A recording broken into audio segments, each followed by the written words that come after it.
everybody, it's Jennifer Eakins here with 444 Fantasy Football, and I'm going to talk in this video about guys to play in your flex this week. Some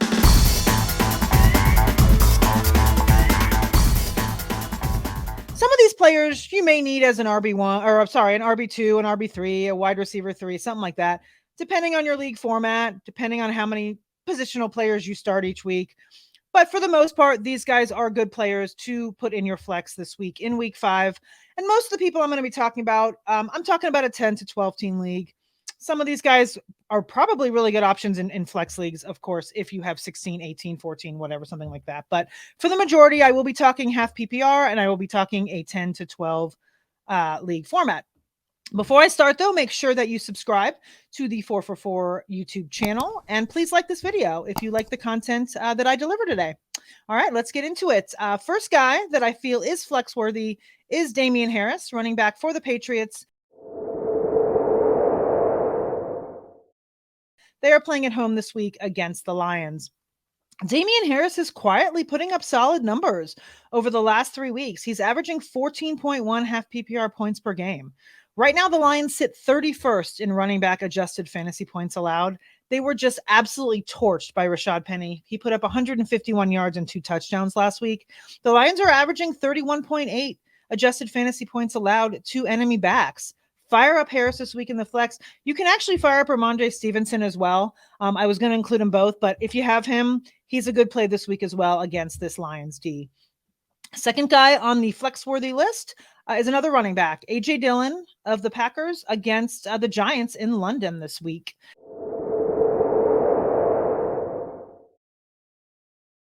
So through 4 weeks, Dillon actually leads the Packers in touches with 66 to Aaron Jones's 60. The Giants are currently 22nd in the NFL in running back adjusted fantasy points allowed. They're yielding 20.8 half PPR points per game to opposing running backs. This might be a situation where Green Bay gets up early in this contest and they decide to rest Aaron Jones. So we might get some good garbage time fantasy points for Dillon in your flex spot. So feel free to put him in there. I know Dillon's been a little bit up and down this season as far as his actual output, but I think this will be a good week for him. Third guy on this list is a wide receiver. It's Curtis Samuel of the Commanders, playing at home as well against the Titans.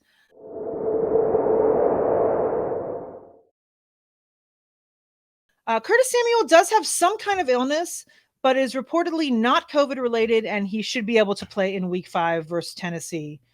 Curtis Samuel was the wide receiver 12 through the first 3 weeks of the season. He was averaging 14.7 half PPR points a game. He did have a dud last week, but he should bounce back against the Titans this week, who are 30th in wide receiver adjusted fantasy points allowed. They're giving up a whopping 38.6 half PPR points per game to wide receivers. Right now, Samuel leads Washington with a 22% target share. He's got 30 targets so far on the season to Terry McLaurin's 21 and Jahan Dotson's 18. Dotson is out this week with a hammy, so there should be more looks going Curtis Samuel's way. So he's a good one this week to put in your flex. Fourth guy on this list is running back Devin Singletary of the Bills. He is at home as well against the Pittsburgh Steelers.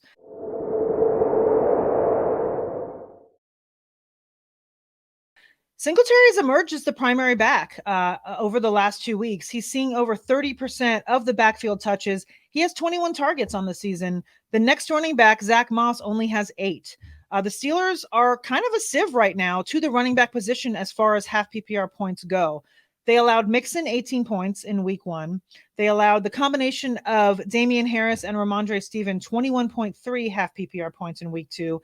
And then the combination of Nick Chubb, Kareem Hunt in week 3 put up 24.9. And then last week, Breece Hall put up a 14.8 on them. So Devin Singletary is in a good spot. Similar to what I said about A.J. Dillon, the Bills may get up early in this contest against the Steelers and may just decide to run Singletary in the second half, making him a good flex play. Last flex guy of the week for week 5 is JuJu Smith-Schuster, wide receiver for the Chiefs against the Raiders at home as well.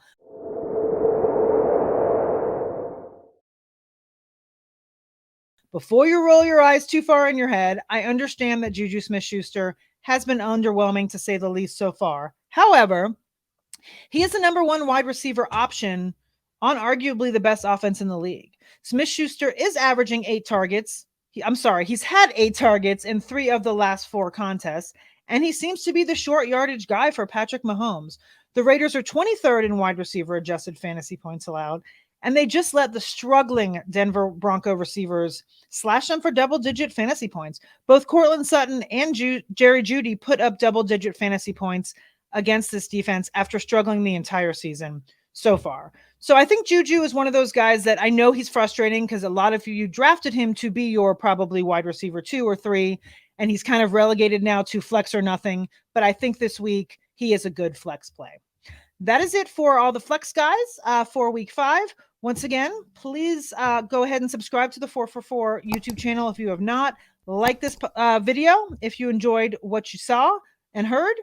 And once again, have a fantastic rest of your day and a fruitful and productive week 5.